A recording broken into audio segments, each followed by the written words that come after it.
এই মুহূর্তে রেলের তরফ থেকে সাংবাদিক বৈঠক করা হচ্ছে, সেখানে কোন কোন বিষয় উঠে আসছে দেখুন।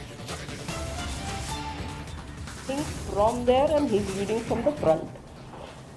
So उन्होंने अभी जानकारी दी है कि प्रिलिमिनरी फाइंडिंग से ऐसा लगता है कि सिग्नलिंग में कोई परेशानी पाई गई, लेकिन वो भी प्रिलिमिनरी जानकारी है।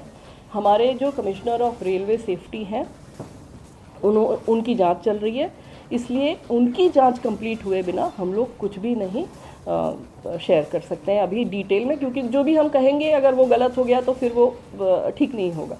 इसलिए हम भी अभी इंतज़ार कर रहे हैं कि वो अपनी फाइंडिंग्स हमें कंप्लीट डिटेल्ड फाइंडिंग्स हमें बताएं, जिससे कि हम लोग पता कर सकें कि क्या कारण था जिसकी वजह से ये दुर्घटना हुई।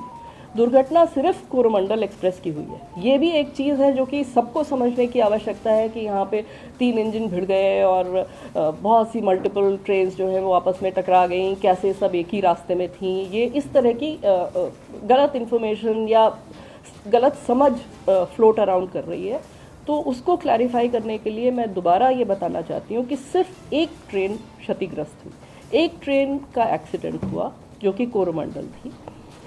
उस ट्रेन किसी कारण, जिस भी कारण के वजह से, जिसको हमें पता चल गया अभी डिटेल में कि क्या कारण था, वो जो एक्सीडेंट ग्रस्त हुई और अप लूप लाइन में जो आयरन ओर की ट्रेन खड़ी हुई थी, जो मैंने आपको बताई मालगाड़ी, उससे टकराई। उसके ऊपर उसका इंजन चला गया, उसके कुछ कोचेस चले गए, और ये इतना तेज़ इम्पैक्ट था वो बेसिकली इसलिए था क्योंकि ट्रेन अपनी फुल स्पीड पे थी। 128 kmph पे मामूली चीज़ नहीं है।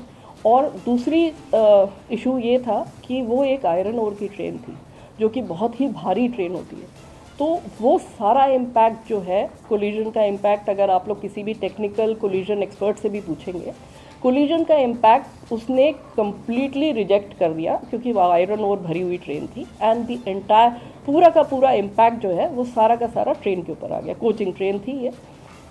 अब इस ट्रेन के बारे में भी मैं कुछ बताना चाहूँगी। ये ट्रेन है LHB ट्रेन, हमारी जो LHB कोचेस है उसकी ट्रेन है ये। LHB is a very very safe train. अगर आप और एक्सीडेंट्स इस तरह की ट्रेन के देखेंगे, आपको मिलेगा कि इवन एट फुल स्पीड ये ट्रेन कैप्साइज नहीं होते। इसके कोचेस जो हैं वो दे डोंट टर्न टर्टल, और इसलिए उसमें जो लोग होते हैं वो उनको कोई ज़्यादा इंजरीज नहीं होती है। अनफॉर्चुनेटली इस केस में ये ऐसा हादसा हुआ कि इस स्पीड पे अगर पूरा का पूरा इम्पैक्ट ट्रेन के ऊपर आएगा तो कोई भी दुनिया में ऐसी कोई टेक्नोलॉजी नहीं है कि वो इस तरह के जंबलिंग अप को प्रिवेंट कर सके। तो मालगाड़ी बिल्कुल नहीं डिरेल हुआ क्योंकि आयरन ओर था वो। तो आयरन ओर इतना स्टेबल और उसकी सेंटर ऑफ ग्रेविटी इतनी स्टेबल होती है कि वो नहीं हिली तक नहीं, उसमें थोड़ा बहुत इधर उधर हुआ पर वो हिली नहीं, और पूरा इम्पैक्ट जो है वो इस ट्रेन के ऊपर आ गया जो कि पैसेंजर्स के साथ थी, और उसकी वजह से ये इंजरीज और अनफॉर्चुनेट डेथ्स बहुत हुई।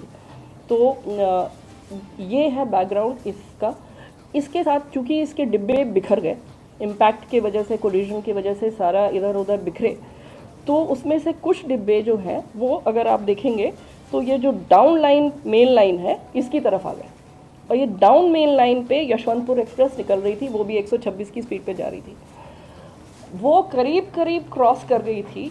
वो तो मिस फॉर्चून है कि एक लिटरली एक फ्रैक्शन ऑफ सेकेंड के लिए उसके पीछे के 2 डिब्बे थे जो कि इसके डिरेल डिब्बों के रास्ते में आ गए, और इन डिरेल डिब्बों के इम्पैक्ट से उसके आखिरी 2 डिब्बे वो भी डिरेल होके, यशवंतपुर एक्सप्रेस के, वो भी डिरेल होके दूसरी तरफ फिक गए।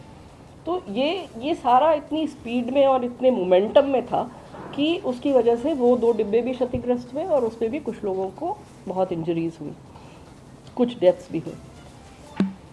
सो ये हुई यशवंतपुर एक्सप्रेस जो कि उसमें इन्वॉल्व हो गई।